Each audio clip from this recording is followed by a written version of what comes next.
पंढरपूर पासून अवघ्या 15 मिनिटांच्या अंतरावर पंढरपूर करकंब रस्त्यावर धोत्रेज ग्रँड प्रायव्हेट लिमिटेड घेऊन आले आहेत पंचतारांकित सुविधांनी युक्त हॉटेल ग्रँड। तसेच पुण्या मुंबईच्या धर्तीवर सर्व सुविधांनी युक्त hotel Shriyash restaurant, veg non veg permit room bar, प्रशिक्षित कुक व होस्टिंग सेवा हॉटेल ग्रँड मध्ये उपलब्ध आहेत। 50 एसी रूम्स, 3500 स्क्वेअर फुटाचा सुसज्ज बकवेट हॉल, भव्य एसी सूट्स, टेरेस गार्डन, भव्य लॉन आणि चेंजिंग रूम सहित स्विमिंग टँक, प्रशस्त पार्किंगची सुविधा। पंढरपूर नजीक असलेल्या हॉटेल ग्रँड या सुसज्ज आणि पंचतारांकित सुविधांनी युक्त hotel grand, hotel Shriyas restaurant, veg non veg permit room बार, पंढरपूर करकंब रोड। संपर्क 02186 24 22 45। ताज्या घडामोडी पाहण्यासाठी PVN म्हणजेच पंढरी वार्ता न्यूज या चॅनलला सबस्क्राईब करा।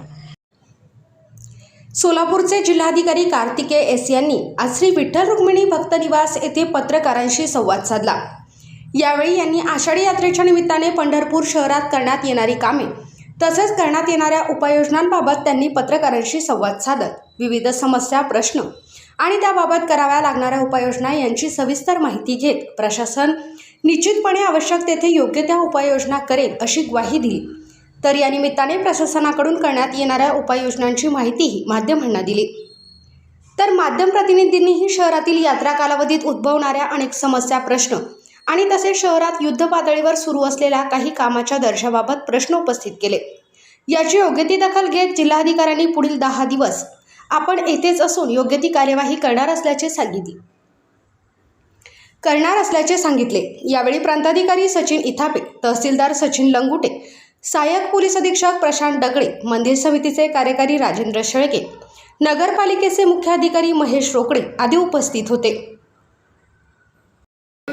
घाट ते मसादेवी घाट या परिसरामध्ये अनेक मठ मंदिर आहेत। नदीला जोडले जाणारा रस्ता आहे। गेल्या वर्षी विनंती केली होती त्या भागामध्ये कुठले खडीकरण, डांबरीकरण होत नाही, साधे खड्डे देखील बुजवले जातात आणि नदीला जोडणारे रस्ते त्या घाटावर, परंतु कुठलीही तिकडे लक्ष दिलं जात नाही। खड्डे बुजवण्याची विनंती करून देखील गेल्या वर्षी बुजवले। उद्धव घाट ते मसादेवी घाट या भागामध्ये 4 घाट आहेत आणि याला जोडणारे रस्ते आपल्या हायस्कूल प्रशाला ते नगर घाट, जुनी नगर पालिका, थोरात चौक ते वडर घाट आणि त्यानंतर तांबडा मारुती ते उद्यान। हे यात्रा संपल्यानंतर आता पूर्वीसारखे लोक फार काळ राहत नाहीत पंढरपुरात। द्वादशीला पहाटेपासूनच भाविकांचे वाहनं बाहेर पडायला सुरू होतात। काही वाहनं पुण्याच्या दिशेने जाण्यासाठी इकडून कारखाना मार्गे, टेंभुर्णी मार्गे जायला जातात, काही मार्ग दुसऱ्या मार्गाने जायला जातात, म्हणजे वेळापूर वगैरे मार्गाने परत करायचा प्रयत्न करतात आणि सगळी वाहतूक कोंडी ही इंदिरा गांधी चौक, सरगम चौक आणि त्या पूर्ण रस्त्यावर होते। तर त्या ठिकाणी जर नियोजनबद्धरित्या आधी सूचना दिल्या आणि जे वाहनं रस्त्यावर येणार आहेत मुख्य रस्त्यावर, तर त्याच वाहनांना टप्प्याटप्प्याने सोडलं गेलं आणि एकेरी वाहतूक ठेवली 2 रस्त्यावर वेगळी, तर ती वाहतुकीची कोंडी इतका पोलिसांनाही लोकांनाही त्रास होतो। 5 वाजेपर्यंत वाहनं पुढे सरकत नाहीत। सकाळी 5ला लागले अजून पेंडिंग आहे कुठे कुठे। विषय काय आहे की आमच्या शासनाने आमच्याकडून निधी तर आम्हाला शासनाने दिलेली आहे, ते कुठे लावायचे, काय प्रयोग तुम्ही करायचे तो तुम्ही ठरवताय नॉर्मली। त्या म्हणूनच आम्ही आज हा बैठक घेतला होता। बैठकमध्ये बरेच सूचना आलेली आहेत। ते बरेच सूचनापैकी खूप महत्त्वाची सूचना म्हणजे तो आमच्या घुसखोरी, घुसखोरीच्या वेळेला आपण याचं काढलं तर ते वारकरी पण लवकर पद्धतीने दर्शन करू शकताय आणि इतर लोकांचा पण जे काही ताण आहे तो कमी होईल। त्यामुळे हे घुसखोरीच्या बद्दल आम्ही एक सूक्ष्म नियोजन करतो। या व्यतिरिक्त बरेच झालेली आहेत, बरेच सूचना दिलेली आहेत। आम्ही पूर्णपणे आता आजपासून मी पंढरपूरमध्येच आहे। आज रात्री फक्त मी नातेपुताला, उद्या माझा रावतेपुतातून दौरा सुरू होईल। आज रात्री मी नातेपुताला थांबणार आहे, उद्या रात्रीपासून मी पंढरपूरमध्येच आहे। बेसिकली आज रात्रीपासून मी सोलापूरच्या बाहेर आहे, म्हणजे शहराच्या बाहेर आहे आणि अजून आम्हाला 15 दिवस आहे। ते 15 दिवसमध्ये उद्या जनरल विषय असा आहे की उद्या रात्रीपासून मी पूर्ण वेळ इथेच आहे। त्यामुळे कोणालाही काहीही प्रॉब्लेम आला तर ते माझ्या नंबरवर मेसेज करा, कॉल करा, विषय सांगा की आपण सॉल्व्ह करू। एखाद्या ठिकाणी महत्त्वाचे विषय तुम्हाला आणून दाखवायचे असेल तरी सांगा, आपण त्या दिवशी जाऊन, म्हणजे मी प्रॅक्टिकली इथेच आहेत असल्यामुळे त्या ठिकाणी येऊन आपल्याला संपर्क साधू शकतो, तुमच्या विषयी आपण आयडेंटिफाय करू शकतो, त्याच ठिकाणी आपण सॉल्व्ह करू शकतो। मागच्या वेळी दिलेल्या बऱ्याच सूचना आम्ही इम्प्लिमेंट केलेली आहेत। एक महत्त्वाची सूचना होते की अतिक्रमण आम्ही बऱ्यापैकी काढलेले, अजून 2-3% राहिलेले तो सुद्धा आम्ही पूर्णपणे काढायला प्रयत्न करतो. तो एक झाला. दुसरा विषय होता की टंचाई, गॅसच्या टंचाई आता बऱ्यापैकी प्रॉब्लेम झाला. पुढच्या मीटिंग सुद्धा आमच्या सप्लाय डिपार्टमेंटचेच आहेत. हा मीटिंग संपल्यानंतर पुढच्या मीटिंग सप्लाय डिपार्टमेंट आहे. 4-5 विषय. तो एक सप्लाय डिपार्टमेंटचा सुद्धा मी सूचना देणार आहे की सुरळीत हे 2 विषय सप्लाय डिपार्टमेंटचे, एक सुरळीतपणे गॅस द्यायला पाहिजे आणि 2 जास्त दराने द्यायला नाही पाहिजे. दोन्ही विषय मी आता शक्तीने मी सांगणार आहे. त्या व्यतिरिक्त आरटीओचं मी सांगितलंय, कोणत्याही वाहनांनी, कोणत्याही रिक्षा वाहनांनी माझा वारकरीकडून 1 रुपये सुद्धा एक्स्ट्रा देता कामा नाही. आम्ही फ्लेइंग स्क्वॉड अकाउंट करणार आहे. मी सुद्धा रॅन्डमली फिरणार आहे. मला आणि जे कोणी रिक्षातून उतरणार, जे कोणी रिक्षातून चढणार आहे त्यांचं मी लक्ष ठेवणार आहोत. याच्यामध्ये कुठेही लक्ष आलं की जास्त दराने कोणीतरी घेत असेल तर त्यांच्यावर कडक कारवाई करण्यात येईल. ठीक आहे. आणि लायसन्स कॅन्सल करण्यापर्यंत आम्ही जाणार आहे. त्यामुळे आरटीओचं झालं. या व्यतिरिक्त प्रांत साहेबांनी डॉक्टरचे सुद्धा, आपण नॉर्मली, तुम्हीच मला मागच्या मीटिंगमध्ये सांगितलं की डॉक्टर नॉर्मली निघून जातात, पण आता प्रांत साहेबांनी आणि इंडियन मेडिकल असोसिएशन मार्फत मी दोघी याच्यामध्ये आम्ही दोघांनाही आपण सूचना केलेली आहे आणि सगळ्यांना आवाहन केलंय की कोणीही, म्हणजे हा कालावधी खूप सेन्सिटिव्ह कालावधी आहे. त्यामुळे कोणतेही डॉक्टर पंढरपूर सोडू नये असं आम्ही रिक्वेस्ट केलेली आहे. प्रांत साहेबांनी मीटिंग सुद्धा घेऊन बोललेली आहे. मी सुद्धा इंडियन मेडिकल असोसिएशन मार्फत मी बोललेली आहे. 2-3 विषय मागच्या मीटिंगमध्ये जे काही सादरीकरणच करत आहे मी आपल्याला. एक, मी सांगितल्याप्रमाणे आता आम्ही आर्टिफिशियल इंटेलिजन्स वापरून प्रिडिक्टिव्ह अनालिसिस करणार आहोत. मागच्या वेळी आर्टिफिशियल इंटेलिजन्स वापरलं होतं, कुठे कुठे क्राउडिंग जास्त आहे तो आपण कळालं होतं. यावर्षी आणि मागच्या वर्षीचे काही फरक आहे. मागच्या वर्षी कुठे कुठे होत आहे तो कळाला. आता यावर्षी कुठे कुठे होईल तो कळेल आपल्याला.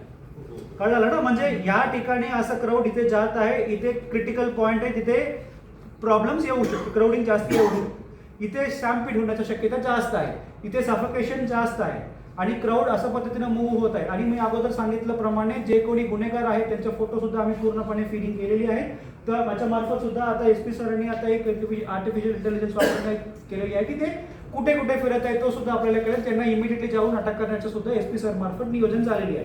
तो एक झाला. दुसरा, आम्ही अँटी ड्रोन आणि अँटी ड्रोनची टेक्नॉलॉजी सुद्धा वापरणार आहे. त्यामुळे जे कोणी प्रायव्हेट ड्रोन कुठेही दिसलं तर अँटी ड्रोन वापरून तो आम्ही हे करणार आहे, डिस्कनेक्ट करणार आहे. तिसरा आणि खूप महत्त्वाचं प्रत्येक वर्षी आमच्याकडे येते तो म्हणजे कम्युनिकेशन. नॉर्मली इतकी कंजेस्टेड असतं नॉर्मली की आम्हाला नॉर्मली कम्युनिकेट करू शकत. याच्यासाठी सुद्धा आम्ही एक नवीन टेक्नॉलॉजी आम्ही यावर्षी वापरणार आहे. त्या टेक्नॉलॉजी वापरून आम्ही जवळपास सुरळीतपणे आपल्याला कम्युनिकेशन करता येईल. तो टेक्नॉलॉजी यावर्षी पूर्ण भारतामध्ये पहिल्यांदा आम्ही इंट्रोड्यूस करणार आहे. त्या टेक्नॉलॉजीचं नाव थोडा विचित्र आहे, मी थोडा सांगायला प्रयत्न करतो. याच्या टेक्नॉलॉजीचं नाव आहे BBPPDR, म्हणजे ब्रॉडबँड पब्लिक PPDR ना, डिझास्टर रिस्पॉन्स असं टेक्नॉलॉजीचं नाव आहे. हा टेक्नॉलॉजीचा मूळ उद्देश असा आहे की समजा एखादा ब्रॉडबँड विड्थ आहे. बँडविड्थमध्ये नॉर्मली 100 नंबर ऍक्च्युअली बोलू शकले असेल तर गर्दीच्या वेळी 100च्या अगेन्स्ट 10,000, 1 लाख रुपये, 1 लाख भाविक येतात, 1 लाख लोक येतात. त्यामुळे कंजेशन जास्त वाढतं. तर टेक्नॉलॉजी असं करते की त्या बँडविड्थ त्याचं एक स्लाइस करून एक स्वतंत्र बँडविड्थ तयार करते.